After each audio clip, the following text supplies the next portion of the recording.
Hello everyone and welcome back to the channel. Today we're going to get an update on the Tegu. She's finally out of brumation. Finally, we're going to take a look at the Paludarium, some new fish I got, and maybe a couple other random things around the fish room. Should be fun, so stay tuned.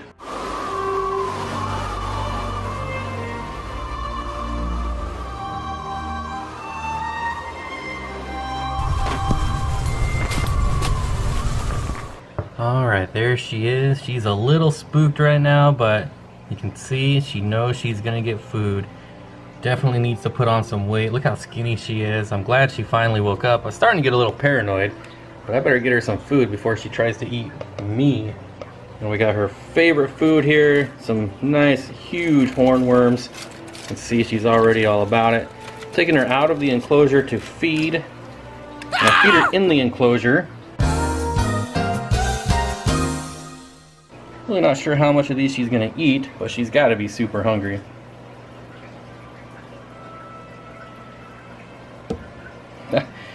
There's a concussion. So she's not too terribly skittish like she was last year. It looks like she just got done shedding a little bit. Probably soak her in the bathtub. She definitely has a big appetite. Let's see if she'll take another one. I do got some really big ones in here. I'm not sure if she'll go for another one. Oh yeah, she is hungry.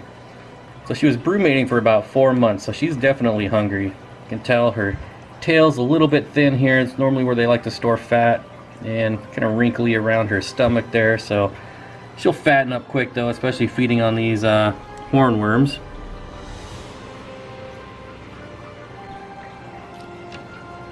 Alright, looks like she might be ready for another one. She's got to be getting kind of full because these guys are big and juicy. See if she'll go for another one here. Oh, she's thinking about it. Maybe. Yep, there she goes.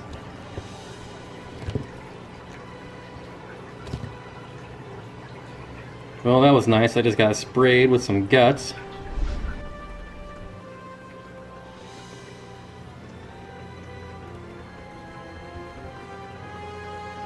She's gonna go for number 5. Holy smokes. Yep, there she goes. Look, her stomach's already nice and fat. Now this is the part where you kind of slow down when you realize that you might have eaten too much. I'm sure she'll finish this off though once I get this camera out of her face. Alright, we're just gonna help her back in the enclosure here. She is done. There you go.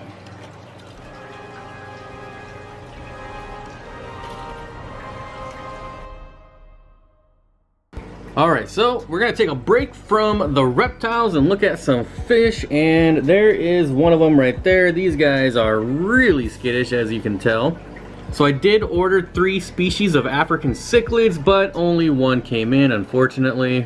The good news is that they are much larger than I thought they would be, which is kind of nice. I'm going to throw some food in here. Maybe they'll come out for it. We'll see. But these are the Copetochromis borellii redfin. I've kept these before. Used to breed them a lot, and then when I kind of shifted away from African cichlids, I got rid of them. I'm setting up a 75-gallon tank for these guys. I do miss keeping African cichlids. Well, I guess Malawis. I have lots of Lake Tanganyika cichlids, but nothing from Malawi. So that's what I'm going for here, but they're still really shy, really scared. That's alright though, they're still getting settled in. This is my quarantine tank. You notice it looks a little bit different than the last time you saw it when I had all the cories and ottos and plants in here. I did change it up for the Africans. I put some aragonite, crushed coral in here. Just kind of help buffer the water for them a little bit. You can tell they can smell the food, but they don't want to come and get it yet. They're still pretty dang skittish. Not sexable yet. You can see they're all the same color. The females will stay this color, which is nice about the females. They'll keep that dark gray and the orange or red fins on them. When the males grow up, they'll get a nice blue, nice dark blue on them. They look really good. But I'm gonna leave these guys alone now so they can eat their food, and let's go take a look at the Paludarium. Alright, so here we are at the Paludarium. You can see some of the plants have been doing well. Some of the plants are still alive, not really growing. This big guy right here is really taken off. This one in the back here, the big leaves, is almost doubled in size. This guy here is just spreading all over the place. You can see it kind of dipped down into the water, went under the wood, and is now coming back out of the water. The moss here has taken a hit. You remember my last update video on this a while ago. This side was flooding. I thought that there was a leak in the wall here, but it was actually wicking over the moss and transferring all the water over on this side. So it's still pretty damp over here, but since I've lowered this down, it doesn't really happen anymore. So it's probably gonna take a while for this to really dry up, especially since I mist it every day, so that doesn't help. And of course we have the heat rock over here. This plant here spread out quite a bit.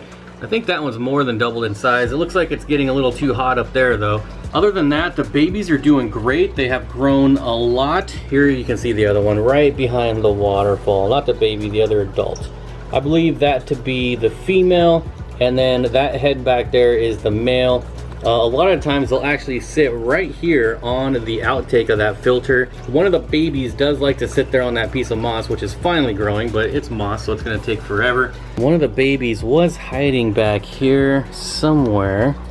Hopefully we can find it. One of the biggest challenges I have with this paludarium is keeping the glass clean. You can see there's lots of dirt. I wiped this down this morning, but with all the moisture, all the just dirt in general gets on the glass, especially with all the splashing around on the filter. So it's definitely challenging, but at least it looks better than it did this morning, so I tried. One of the other babies' hiding spot is right way back there in the corner. Oh.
And there he goes. A quick cricket and then splash right back into the water. Well, all right. I don't know how he saw that sitting over there, came up and over. That was crazy. I don't know how he saw that. I really want to get a look at one of these babies. I'm gonna be rude and try to find one. There he is. Come on. There we go. I knew he liked to hide down there. Of course, he's where the glass is the dirtiest. Let's, come on, buddy. There you go. Come on. Oop. And he's gone. Well, there you go. You got an update on one of the babies there. Uh-oh, this cricket's days are numbered for sure. Yep. He's on the move again. Well, he might have just escaped. Where did he go? Oh, there's the other baby right there on the back wall. Well, all right. Oh. The cricket did find a hiding spot. He may have successfully escaped. For now. He's gonna have to move eventually. He's gonna have two stalkers on him here pretty quick. Alright, we might have some action here. This cricket got away from the adult, but not the baby. You can't walk right up to it, cricket. Come on. You had to have seen that coming. So overall, I am super happy with this paludarium. Probably one of my favorite builds of all time, especially when it comes to paludariums because it's my only build. But as far as other terrariums and aquariums I've put together, this is definitely in the top 5. It's been a lot of fun, really neat learning experience. I can't wait to do it again. This filter right here is absolutely amazing for like $10 or whatever. I don't even know how much it was, but it absolutely just cleared this water up insanely fast. Really cool. Well, old Pops came over to see what the baby was chowing down on. Sorry, dude, you missed it. Don't worry, we got more crickets coming in the mail tomorrow. You'll be nice and fat and plump again. So that's where we're at with the paludarium. I put the lid back on and you can see how fast it just builds up moisture in here. So the humidity's not a problem. It's only a problem when I'm trying to film. Let me show you where I'm going to move those African cichlids. I have the 75-gallon tank. It's a planted tank right now. Well, it was a planted tank. Let me show you. So here we are at the 75-gallon. It's really dark. I don't have a lot of light on here. We've got some cherry barbs over there, some black neon tetras. There's some apistogrammas down here. Can barely see one there. There's a couple bristlenose plecos in here, and of course, dwarf chain loach there. Sorry, this is really dark in here. This is not in my fish room.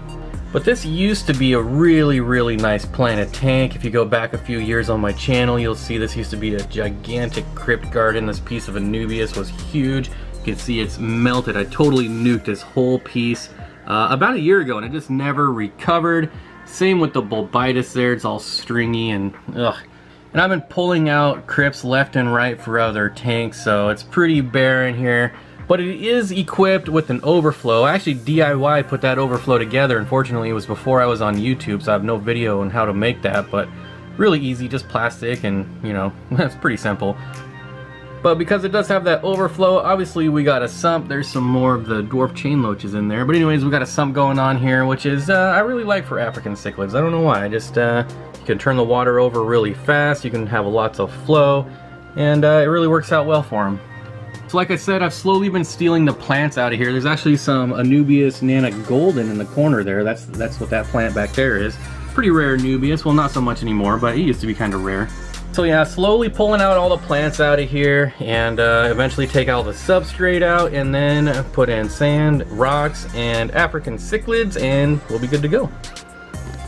Alright everyone, that's going to do it for this video. I hope you enjoyed the updates. I've had a lot of requests for the Paludarium update, so there you go. I got some new Corridoras, some pretty rare ones, so that video's coming out soon. Also got some products to review, so it should be fun. Make sure you're subscribed if you're not, and I'll see you all next time.